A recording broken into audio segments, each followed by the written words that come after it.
Good morning, everyone. Good afternoon and evening, and welcome to episode 45, Space Exploration and the Next Frontiers.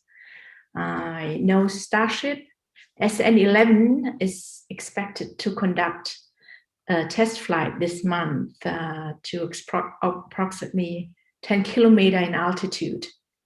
So the objective of the test to build on the previous Starship test flight, culminating in a successful soft landing. The Starship is designed as a long-duration cargo and eventually passenger-carrying spacecraft.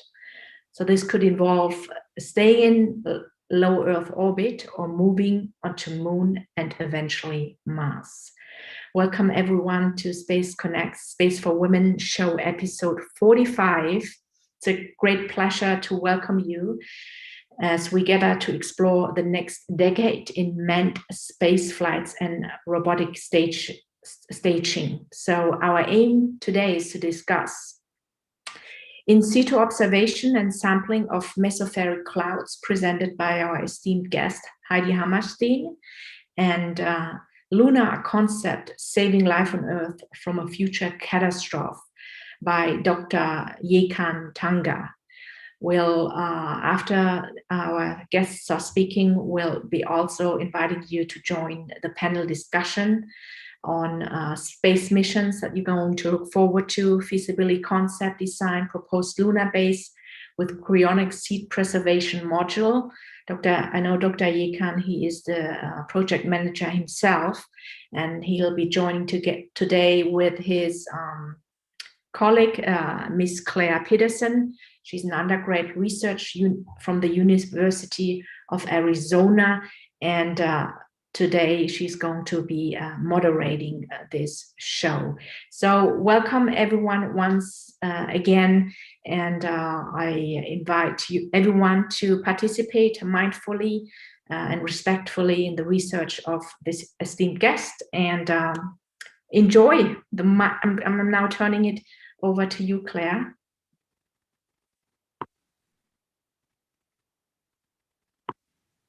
Hi, yes. So first up, we have Heidi Hammerstein. She is a trilingual, multi-degreed published engineer with a bachelor's in aerospace engineering and 20 years of experience. Heidi has worked for several aerospace entities. Some of those to note are Boeing, NASA, and the United States Air Force. Her current work is with NASA as a systems engineer for the Next Generation Exploration Extravehicular Mobility Unit. Also an experienced scientist, Heidi holds research-based master's degrees in molecular biology and environmental engineering, focusing on laboratory and protocol development for biomolecular space and planetary-based research. A licensed pilot and scuba diver, Heidi is a space and planetary exploration enthusiast with a passion for the advancement of commercial space industry. She is an active scientific member and astronaut candidate.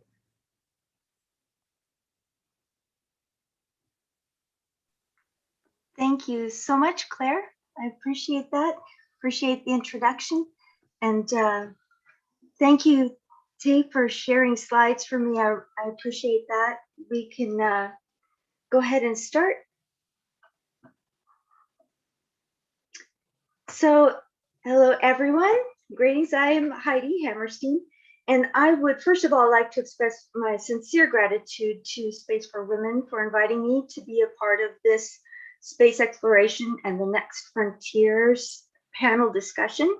And it's an honor for me to be here with Dr. Jekan and the Space4Women mission control team. Thank you very much.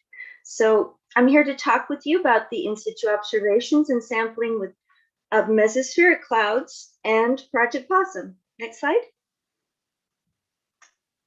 In 2015, I was selected as a scientist astronaut candidate and began astronaut training with Project Possum. And Possum is an acronym that stands for Polar Suborbital Science in the Upper Mesosphere. And we are interested in the mesosphere because this is an area of space where we see some beautiful space clouds. Next slide. also known as Noctilucent Clouds because they light up at night, observable from the ground at high latitudes after sunset, but still exposed to direct sunlight. So you see them glowing in the dark here in this picture. But we want to observe these clouds where they are in space, and Project Possum has a NASA Flight Opportunities grant to do that. Next slide. Here's some context with some things you recognize. We have our commercial and general aviation in the tropopause and the ozone layer in the stratosphere.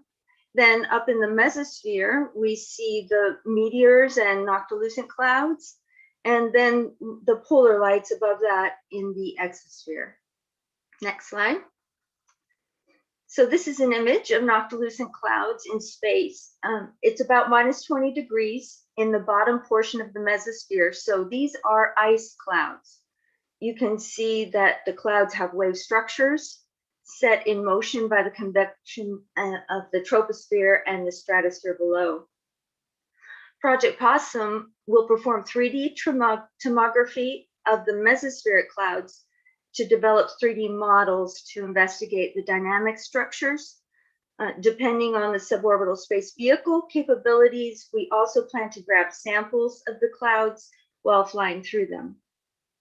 The reason we are so interested in these clouds is because they should not be there. The water molecule H2O is too heavy to rise up to the mesosphere. So we want to get up there to test the composition of these clouds. It is hypothesized that the smaller greenhouse gas molecules like CO2 and methane, CH4, which are light enough to reach the mesosphere, where those molecules are being irradiated. Next slide, please. So those get irradiated by the sun and then reform as they are oxidized, then reform and separated, reform into water with the hydrogen from the methane and the oxygen from the carbon dioxide. So these clouds are thought, therefore, to be indicators of our Earth's greenhouse gas emissions. So we'd definitely like to study these further. Next slide. So here's my class, the inaugural class of Possum Scientist Astronaut Candidates in 2015. Since then, we have brought approximately 100 candidates total from 44 countries and developed the International Institute for Astronautical Sciences. A unique aspect of this program is that we have a grant to conduct the research in space, but our training as candidates is self-funded, and we are all full-time professionals in our respective fields. So we do this work in our spare time. In the middle of this photo, pictured is Ronnie Nader, the first astronaut to Ecuador. He came to participate in our first class. Another thing to point out is that this class is made up of equal parts female and male. And our PI, Dr. Jason Reinmuller, has maintained this equity throughout the program. Each class gathers for a week of training for the astronaut candidate qualification, with several days of academic instruction for polar mesospheric science, space physiology, spacesuit design, spacecraft systems, and mission profiles. Next slide. Here's a couple of pictures I'll go through quickly for the training. Next slide, please. Oh, there it is. I got it. So we had aerobatic flights with Patty Wagstaff in her 2 aerobatic aircraft, where we flew maneuvers from -2G to 4G. She also made presentations to our class about her airshow flying experiences. And for me, this was a highlight to the training. She's been a role model for a long time for me. It was a thrill. Next slide. So because we are flying to space, we need a spacesuit. And Project Possum has partnered with Final Frontier Design to supply our suit. This is a photo of my first spacesuit donning with Nikolai and Carrie from Final Frontier Design. It's a final frontier design intravehicular spacesuit, so an IVA suit, and they make this as well as an EVA suit or extravehicular activity suit, which we test in our program. So right after this dawning, I went into the Southern Aeromedical Institute hyperbaric chamber for high altitude testing in the pressurized spacesuit. Next slide. Our original suborbital space plane of choice was the X-4 Lynx, the Mark II. Sadly, the Lynx is no longer in development, but we'll have to catch a ride on one of the other suborbital vehicles that are close to certification. But this is an example of a flight profile to get to the Noctilucent Clouds.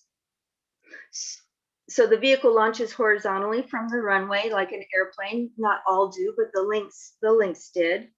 And then initiates a rocket to start an 80-degree ascent, and then extinguishes the rocket about 58 kilometers above the Earth. And the craft cruises without propulsion then through the mesosphere, reaching an apex at about 103 kilometers. So just past the international space line of 100 kilometers. Upon re-entry, the craft is slowed with a large gliding circles and returns to land on the same airfield. Next slide. We also developed a Lynx Simulator for our astronaut candidate training, where we participate in taking samples using the mesospheric aerosol sampling spectrometer. On the right side there, you see also our imagery, our 3D aeronomy visibility through that camera.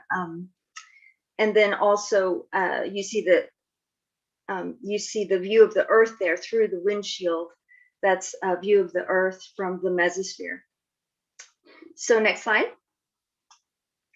So this is a photo of me in the Lynx Simulator in the pilot seat with my colleague, Jonna Ocampo. She's flying in the spacesuit and operating the scientific payload on the right side of the craft.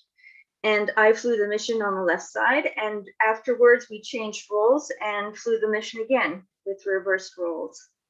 You can tell I'm very happy. Next slide.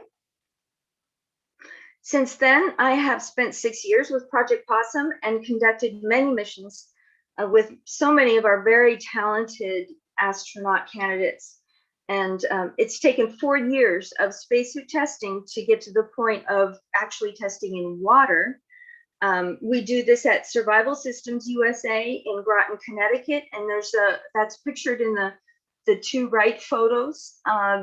In the top that's me hanging in a parachute harness to simulate a parachute drop in the spacesuit. So we did those operations. And then below that is an Orion simulator that we simulated splashdown and egress operations.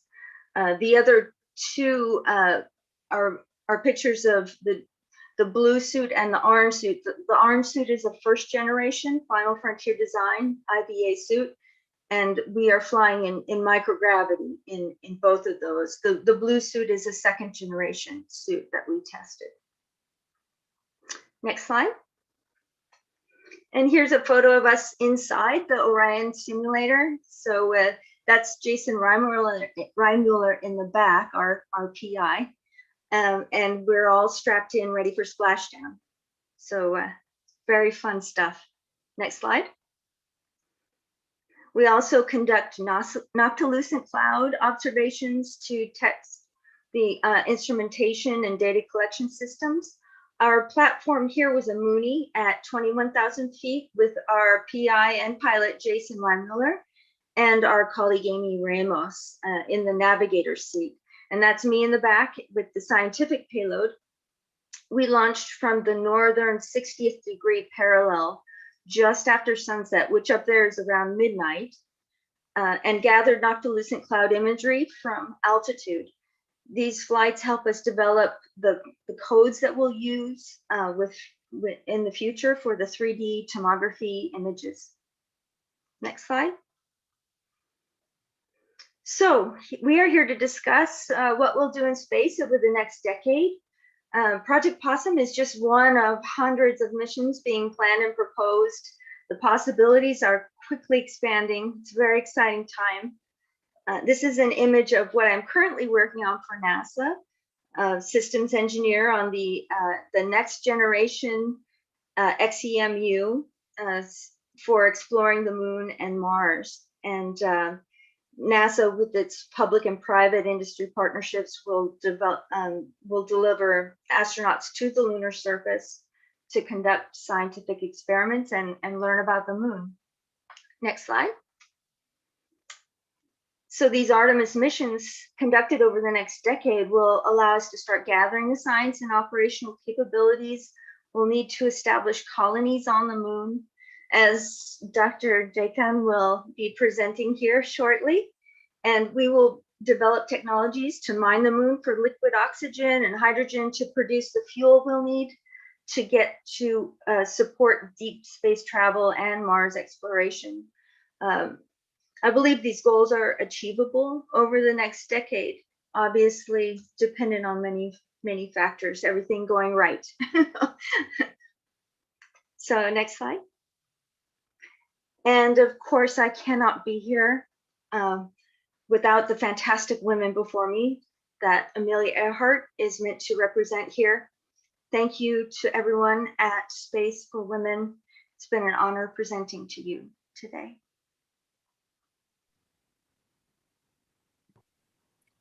Awesome. Thank you, Heidi.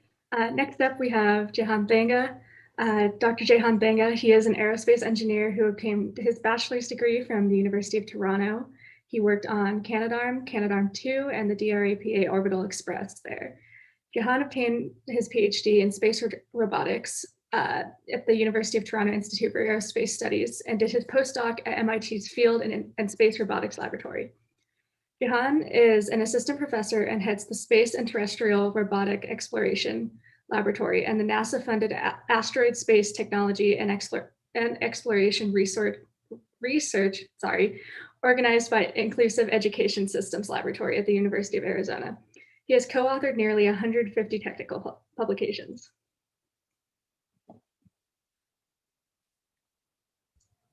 Thank you for that introduction, Claire, and thank you, Hien, for this invitation to the Space4Women Show here. Thank you, Heidi, for your talk.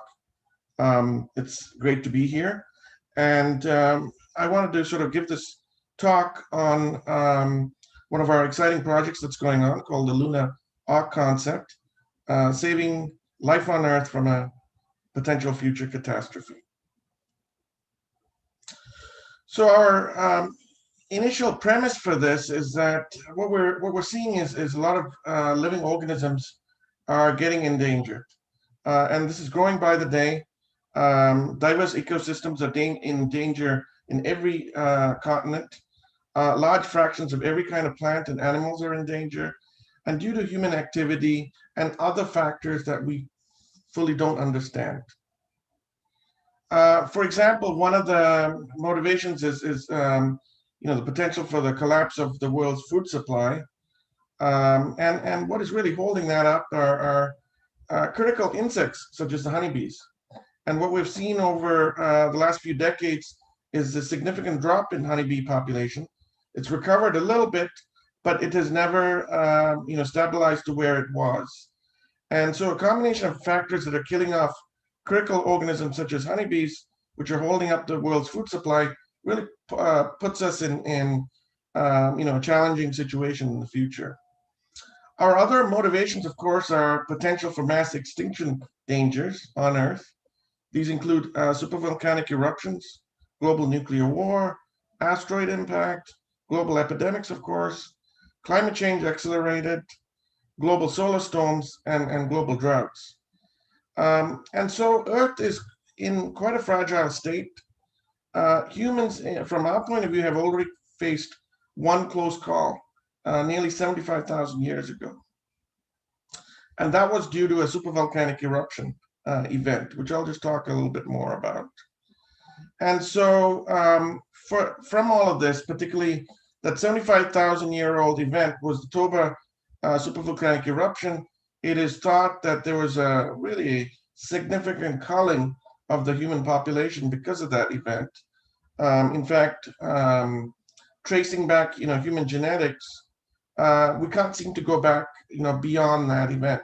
And so that suggests that there was a significant drop-off in the population.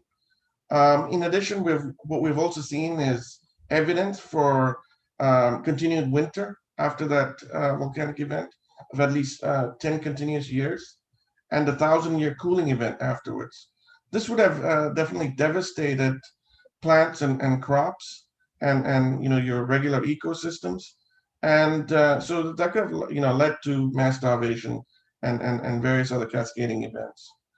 And so for this reason, we see that there's a need for a modern ark.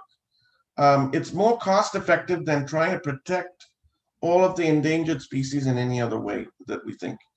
It's more cost effective than creating an artificial ecosystem to keep them alive and sort of keep the whole enterprise operational. And then, of course, our real plan here is to save these endangered entities until the technology is there to reintroduce them back into the wild, so to speak. And so this is where we call this a global insurance policy. Our other motivation, of course, is the Salbot seed vault, which was created in the last 10 years or so. And there they are holding seeds of plants and crops that are vital to our ecosystem. And so we sort of see that as a very important, critical first step in having these backups. So our objective here is to secure a modern ark that can house all the endangered species of the Earth and avoid any earthly cataclysm, explore potential for use of the moon in this case, particularly lunar lava tubes and caves. And I'll get into why lunar lava tubes and caves. And as part of our work, we've been doing preliminary concept studies, determining feasibility, particularly of the construction and maintenance of this facility. And so that work is actually quite ongoing. So why lunar pits and lava tubes? These formations, these wonderful natural formations, were only discovered in the last 10 years or so, about 2013. And it was thanks to a NASA mission called the Lunar Reconnaissance Orbiter Camera mission. It's able to produce unprecedented high-resolution surface images of the moon that we could not have seen, sort of before. Thanks to all of those images, we had a team headed by Dr. Mark Robinson and Wagner, who were able to sort of discover up to 200 of these pits, which are sort of the entrance holes to these lava tubes. And we think these lava tubes are at least 3 to 4 billion years old, because the moon at the moment is not active. It's sort of like a dead planet. There's no volcanic activity, there's no molten core, and it is all cooled down. And so these lava tubes are the remnants of when it was active, when you did have rivers of lava flow, and they could be ready-made shelters. Inside, the temperatures are balmy, minus 25 degrees centigrade, as opposed to the extreme surface temperatures on the moon. They can go as high as 120 to 150 degrees during daylight, and as cold as 150, minus 150 degrees C in the nighttime. In addition, thanks to the fact that these lava tubes are 80 to 100 meters below the surface, they offer some natural shelter and shielding. In that sense, they could provide shielding, of course, from these temperature swings, as we just talked about, in addition to solar and cosmic radiation, which are very high energetic, which can really cause health problems for astronauts if they were on the surface. In addition to the third problem, which is micrometeorites. These are small particles traveling at very high speeds, and they're sort of like machine gun bullets, but a lot faster and a lot more dangerous. And so all of these are concerns if you were to be on the surface, and for that reason, the lava pits and the lava tubes are a great shelter in that sense. And so why a lunar ark? Because it's only about 4 days away from Earth. It could utilize the moon's subsurface, which is sheltered, frozen in time for 3 billion years. And the moon likely doesn't have, from our point of view, enough water resources or other resources to become a thriving center like Earth. It could be a center for resources. It could be a center for future habitats, but not necessarily the center. And so one of the other things that we've learned along the way is that humans are not really too eager to live and work subsurface because of our human condition. We're more used to living on the outside. We need that, breath of fresh air, be able to see outside the windows and so on. And so one of the things we have been working with is with Dr. Mark Robinson and his team ever since 2013 when they discovered these pits, has been coming up with robotic solutions to go out and explore them. And so our solution has been coming up with what are called Spherex Robots for lunar pit exploration. These are spherical robots that have rocket thrusters on them or hopping mechanisms. On board, they have LiDARs and cameras to go out and explore these pits. And so these are some of the concept videos of some of the missions that we came up with. One is very ambitious. That would be a lander right in the middle of a pit. This would be our sort of ideal dream scenario. Of course, the technology is not there yet for this, but it definitely gets a lot of people captivated. So that's why I wanted to show you guys that. The other, of course, has been these ball bots being deployed, being able to form networks inside, hop from place to place. Hopping is very effective in low gravity environments as opposed to rolling, and really be able to do a 3D map that you can sort of see here on this picture, and we can obtain very detailed 3D maps of these surfaces, and this is a more refined concept of operation of deploying what we call the second generation of CubeSat-sized landers with these spherical ball robots. So we'd have this lander, land somewhere near one of these pit entrances, and then have these ball bots literally hop their way into these pits. And so there you go. Of course, one of the big challenges is doing that first hop into the pit, because it's about 80 to 100 meters in depth. And so it's going to face some high forces. And that's why you have the rocket thrusters to give it that soft landing. Inside, you could think of these as a team of one robot after another going in and we're literally cooperatively mapping the insides, obtaining radiation readings, obtaining mineral and water readings, and generally looking at whether this whole underground is pristine. And of course, ideally would then return back, but we have a few other options in place. We could even have these bots stay inside and be powered by laser systems and stay there for a long time. So getting back to the Lunar Ark, what do we want to save? We would ideally like to save about 6.7 million species, which includes about 5.1 million fungi, 0.3 million plants, 1.3 million animals. This is about roughly 80 to 90% of the total number of species that we know of. And what would we save? Seeds, sperms, eggs, DNA where possible. And under the right cryo conditions, they could be saved for up to decades, if not hundreds of years. And so here is sort of the concept of the Lunar Ark. It would be a base tucked into these lunar lava tubes. You would have an elevator shaft that would provide access into the lava tube, and then inside you would literally have a lunar base. The Ark would almost look like a surface base, but just tucked inside. It would be very modular. So each one of these modules would be almost like a train cart connected together. And inside, of course, things would be stored at cryo temperatures. We would also have preservation analysis laboratories to take the samples and verify them to see if they're on the right track, if there's any mishaps or anything else. So almost a quality control element to the base. And the other, of course, is power for the base would come from solar photovoltaics from the surface. Communications would be with Earth through the latest technology possible here, Ka-band antennas, and potentially even laser comms is a possibility as well. And so this is all underground. And for deploying this base, we think you'll need to do a lot of heavy lifting, of course. Our estimates are to carry just the seeds, the sperms, the eggs of the 6.7 million creatures. It would take at least about 250 Falcon Heavy launches at the present time. We still haven't gone through design optimization to see if we could do better, and we haven't included how many additional launches it will need to actually build up the base. And so this could be imagined that it'll take some time into the future.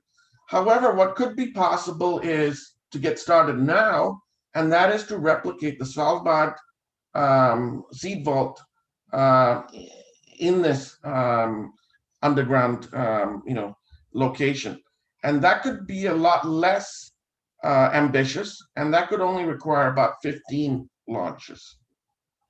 So overall, the Lunar Ark, as we see here, it has the possibility to expand further with more cryopreservation modules or more storage modules being added. We would have elevator shafts for pulling in samples and bringing back samples, much like the operation of a library. But it will also have these goods elevator shafts to expand further these modules and expand the base. So inside, we think the best way to go about operating this base is to have it all run by robotics. So that's not totally new, believe it or not. You already have libraries here on Earth that are all robotically operated. All you do is you go up, here's the book I want. The robot goes in, gets the book, and retrieves it for you. And the same, it can also put it back. So we sort of envision the same method of operation here, except one of our additional challenges is the robots need to operate at cryo conditions. That is nearly -180 to -196 degrees centigrade. That is very challenging because we don't typically operate at cryo conditions. And so that's something that needs to be advanced. And we think in the next 30 years or so. This is sort of the supporting base that we can think of that would support the Lunar Ark. And on here, we would see surface assets, particularly robots running the show literally, fuel for transport, standby rockets, standby transport systems to move the samples on the ready to take it back to Earth in case it needs to do a sort of a reset and sort of a reboot and restore. And so one of the technologies that we would have to further advance is being able to operate at cryo conditions. And one of the things that we can exploit is things like superconductivity and quantum levitation. A lot of interesting material there. I'll just very quickly jump through this. But overall, we figured out that you need some amount of power, particularly using surface assets, particularly PV panels. Not too bad. We would need a solar field of 191 meters operating. And we think it could be launched with about 250 launches, but we can get started by just storing seeds for about 15 launches. So later half of the project could be quite challenging, but the earlier half could in fact be doable in the next 5 to 8 years, we think. So with that said, I wanted to say these are our co-authors also: Alvaro Diaz, Claire, Yinan, Lindsay Williams, Professor Chole Chan. And so we've had a fantastic team so far putting this together. And with that, thank you, and I'll be happy to take your questions. Thank you, Dr. Jekan, for introducing this Lunar Ark project. We have many questions. I don't know if you mentioned the timeline on this. The timeline, we think, for this full Lunar Ark concept would be, it'll take at least 30 years to really get started. But if we were to replicate Svalbard's seed bank, we think the starting time would be about 8 years. Okay. There's also a comment about discriminatory or capitalistic. How capitalistic is this? Is this level, or can the average healthy person participate? Well, our focus, our razor-sharp focus here is to protect the diversity of Earth. And for that matter, if we're going to be protecting these species, humanity counts for one species. And so to keep humanity viable, we would need anywhere from 50 individuals to 500 individuals as specimens. Now, given that, I don't want to say, this should be the beginning and the end of this whole backup process. We hope this, triggers other people to think about how we can also save, human civilization. and that would involve, a more involved procedure to back up, the diversity of humanity itself, its assets, its knowledge, and so on. But in this project, our focus is Earth's diversity. Thank you, Dr. Jekan. I know we have in Norway, what is it called? The seed perseverance? It's already available, right? We are already... The Salbot seed bank, or the seed vault. Exactly. And there are also many ethical comments there. How do you deal with that, Heidi? We should protect and invest in planet Earth rather than shooting money into space, moon, and Mars. How do you respond with that? And also, we have the technologies already available for gene engineering, right? We can prevent certain animal species going extinct, and we also know that anytime an asteroid can hit planet Earth, this is what I learned from the International Space University. I've been there doing a workshop with one of my mentors. This is not about, disrespecting Earth now or misbehaving on Earth and escaping out there. So what are your comments there on ethics and so forth, Heidi? And I feel as though in this type of mission as an insurance policy for Earth is only a smart thing to do. We don't know what the future holds with global warming and maintaining our species. So the Earth is in a delicate balance right now. And I think the more we can investigate these kinds of missions, the better. We can, if we have to start with another source, we could, so it gives us more options. I don't think it's really ethically more selective than that. I mean, for me, science is kind of the leader of my investigations and directions. So it's maybe a cold calculation, but I think it's a very smart idea. And we also noticed that ethics can change over time, right? If we told our grandmother back then we would put a machine into our heart, and today, I think the latest science, we had some scientists growing mouse outside of the womb. So, yeah, would you like to add on this, Dr. Jekan, on the ethics? Yes, we are also quite cognizant about the ethical issues here, but what we feel is the focus is while humanity is important, humanity plays a critical part in this global landscape. The story cannot be all about humanity, and let's just say we're also trying to migrate to other planets. It's almost ridiculous to think that we can just do it alone, that we can't go just by us being able to be transported to Mars or to the moon, that we can sustain ourselves. We typically have to carry ourselves an ecosystem, and so that's what we're trying to speak for in this case, that you do need this supporting ecosystem. There is an interconnectedness between humanity and nature that we really cannot break, even if we want to. And in this case, we also have to speak up for them, and we also have to, find ways to protect them. Thank you. I remember Elon once mentioned, if you hate humanity, don't talk about space. we need those visionaries, and we need those builders. We need to have those conversations way in advance. This is, yeah. Anyway, well, let's continue with some Q&A from the socials.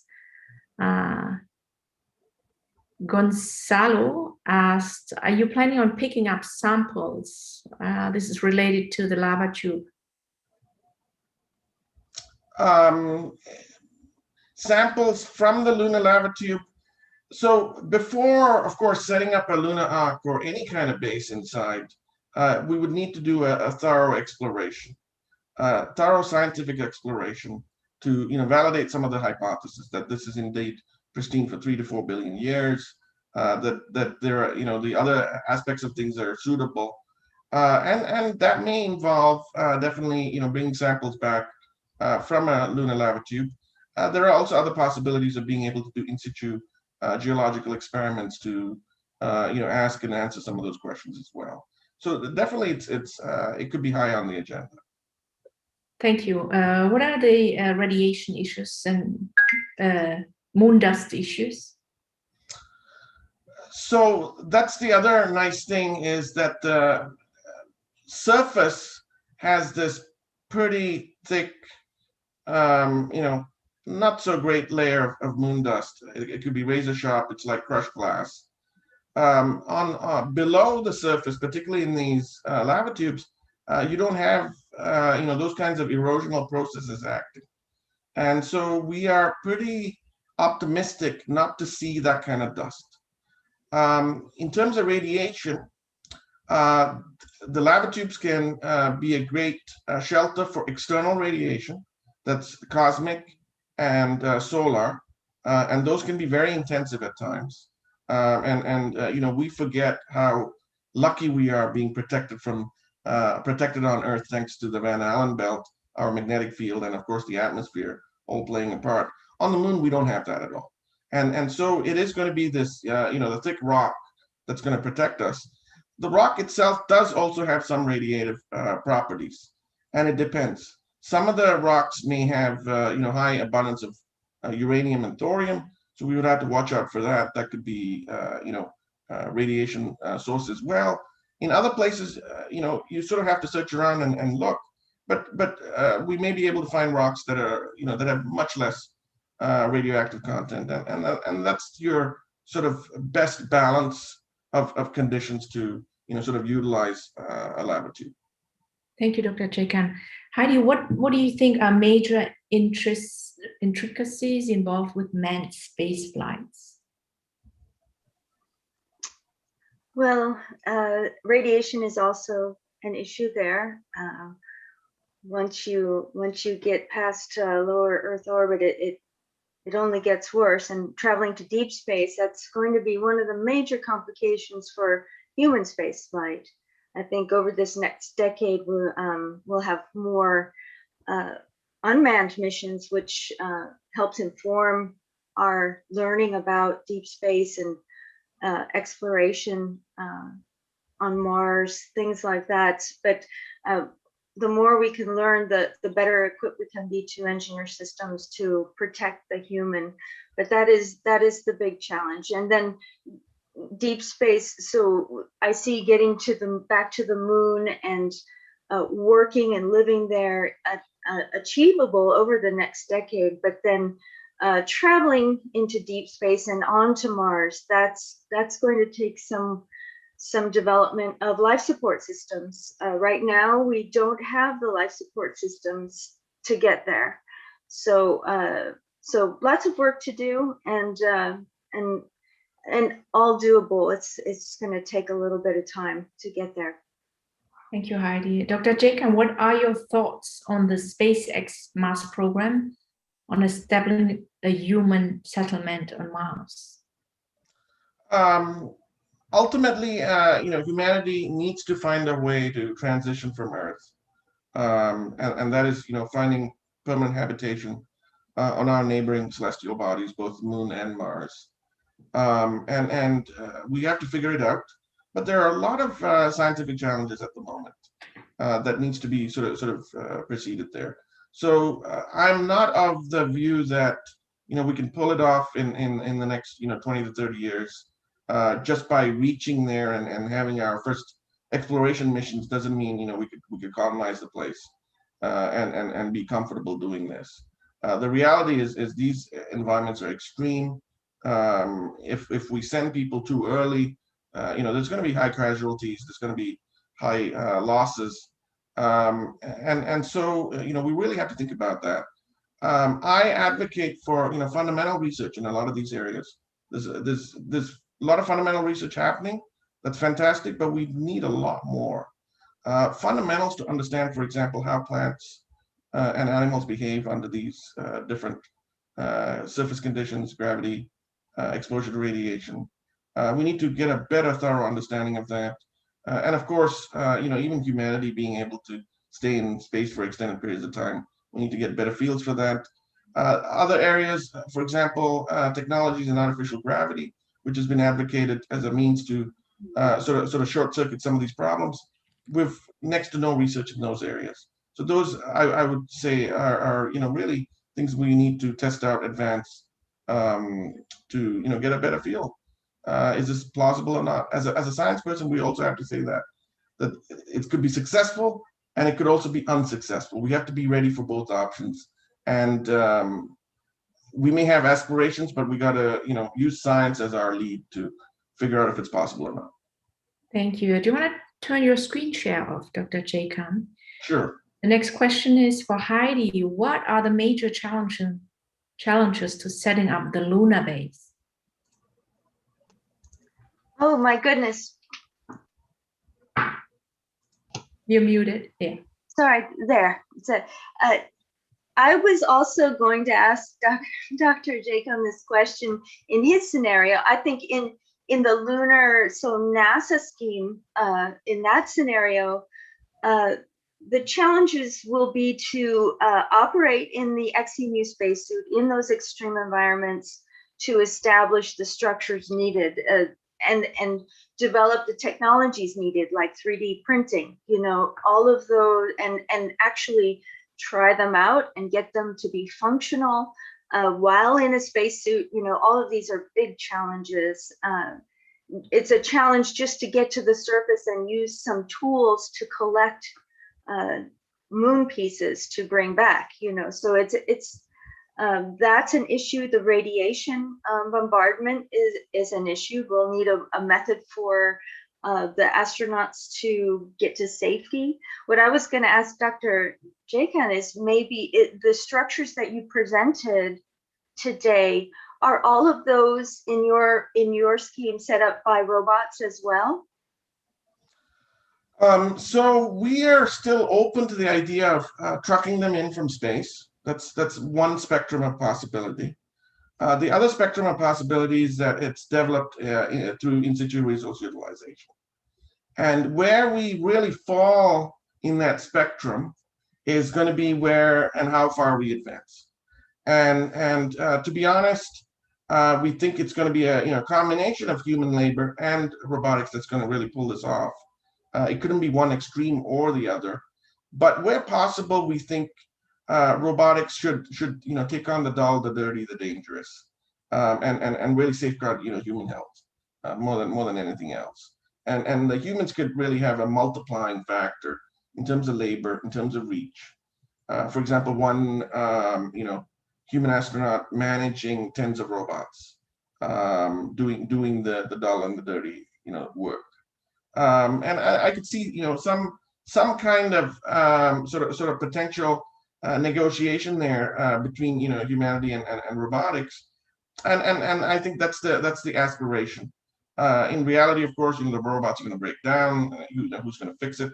It's going to be the human, and so that needs to all be figured out as well. And we need to see those large scale experiments really happen. And I sincerely hope there's greater support from different entities. NASA's doing great work in this area, but generally we need generally more support for this kind of effort to really have the thrust to quote unquote take off.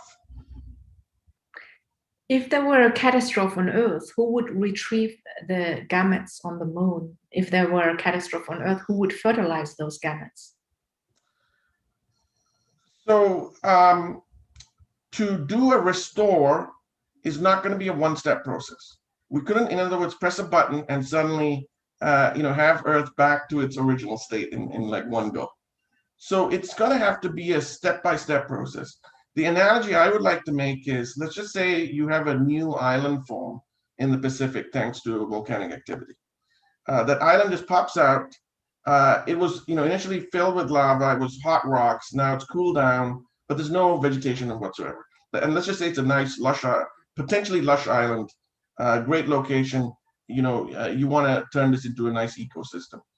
We would have to, of course, first try to seed plants and creatures that could, first handle that extreme environment and sort of do it in a layer by layer process to introduce, or in other words, reintroduce a complex ecosystem to this. And so that's what I sort of envision with sort of restoring from the arc. You couldn't, if there's a major cataclysm and you have mass losses, then that's the slow process that you got to do to sort of restart. And to restart, restoring from the moon, you would of course need to have some kind of logistics support facility. The size of it, how long it needs to last, is going to have to be long. There's I think no two ways about it, thanks to what we know about current science. The question there then, of course, is how do we then sustain it? We would set up, reintroduce life here on Earth, and then would have to have some kind of recolonization of survivors to then further support restoring more and more data, so to speak, from the arc, and negotiate that way. But the thing is, we'll always have to safeguard the data so that it's not totally lost. And so that's the sort of the hope that I see. But the restoring part is not going to be one button click and you're done. Thank you. Heidi, will galactic cosmic rays pose a threat for insulation feasibility of structural assembly in low G environment? Yes, it's definitely a concern. And we have instrumentation to try and detect that kind of activity, to alert astronauts to take shelter during high radiation activity. There are also the satellites monitoring for radiation. So the goal is to be able to inform the astronauts in time. And I'm sorry, I can't remember the return time, but there's a specific distance that they can't get too far away from shelter to be able to get back in time with a sufficient warning for shelter from radiation. So those kinds of considerations are being made.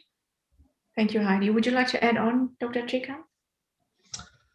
On this front, not so much. I think we're still, learning about the effects of radiation. I think it's been a bit more challenging than we really initially thought it was. Speaking more so, we are more familiar with what it does to electronics and robotics in that sense. But that's where we also sort of see some hope. We're seeing, for example, COTS parts getting to be more and more reliable, that they can take on the radiation levels up to about low Earth orbit now. And that's thanks to the smartphone revolution of people, widely using it, having high performance devices in their hand. Beyond that, of course, it's another, game, but that is showing some hope that at least to a low Earth orbit, you could use COTS parts, commercial equipment, and not necessarily, specialized radioactively hardened devices, which otherwise is very difficult to develop. It faces a lot of challenges in being able to sort of grow up to the needs of the space program. And so I think there are some potential advances on the horizon this way. I also wonder what the biggest engineering challenge would be to ensure the right and stable conditions without a direct maintenance. What are your thoughts on that? So some of that we don't fully understand yet.